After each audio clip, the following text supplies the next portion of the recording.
Mathieu, à l'arrivée du rallye du Centurion, tu as été en tête du rallye. Hélas, une petite faute ce soir, tu finis 4e, mais tu as impressionné le public.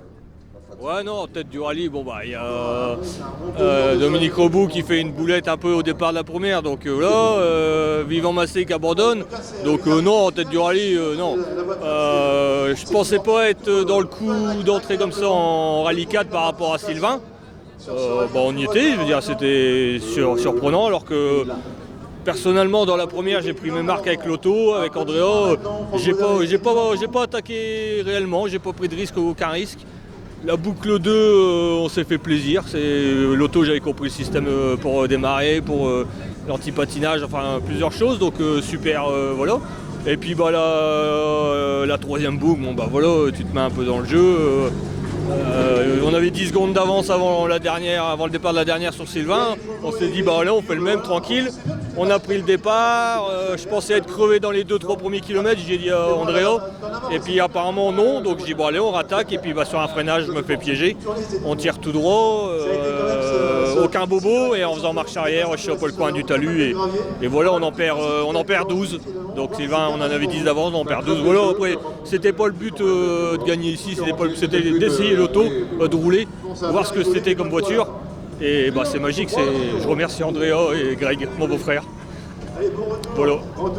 Andrea, donc, est-ce que tu as donné des conseils à Mathieu pour qu'il va aussi vite? Non, après, je lui avais dit quelques trucs comment ça marchait la voiture, mais non, en conseil, j'ai quasi rien à dire, quoi. Franchement, moi, ça m'a surtout impressionné, c'était les freinages. Après, en copilote, ça faisait longtemps que j'avais pas fait ça. Mais sinon, ouais, j'étais direct dans le bain, franchement, c'était top. Mais moi, je savais que ça allait faire un résultat comme ça, parce que cette voiture est tellement efficace que même quand on a l'impression de ne pas rouler forcément très vite, en fait, ça fait quand même des temps. Donc moi, je savais que ça allait être dans le coup, donc franchement, ouais, c'est top. Est-ce qu'il y a un rallye prévu pour toi, Andrea? Ouais, dans 2 semaines, je fais la finale. Ouais, je le fais avec une Clio parce que j'ai pas assez de rallye avec la 208, mais ça je le savais très bien avant de Béthune. Donc voilà, je fais la finale. On a réussi à trouver le budget pour ça. Sinon, ça sera, je pense, le dernier rallye de la saison, parce qu'après, il faudra regarder un peu tout sur la 208 et les prochaines être au départ, d'essayer de faire une manche au moins du Stellantis et essayer d'être au départ du Touquet, quoi. Sinon, voilà.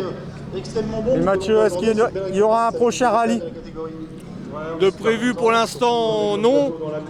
Moi, c'était vraiment pour dire, pas sonner le final, mais j'ai donné la 208 à Lucas, donc je voulais essayer une auto pour dire de voir si un jour je peux louer ce genre d'auto pour le Charlemagne. Voilà, le Charlemagne, c'est notre rallye, c'est chez nous.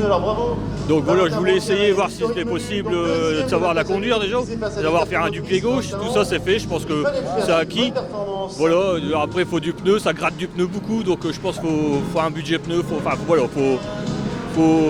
réfléchir. Voilà, faut réfléchir, mais ouais, je pense que non, c'était pas le dernier, mais cette année c'est fini, et l'année prochaine, si on sait faire le Charlemagne, on le fera, si c'est pas cette année, l'année prochaine, ça sera l'année d'après, mais voilà, quoi. Et toujours avec Vincent. Merci à toi. Merci. Au revoir. Salut.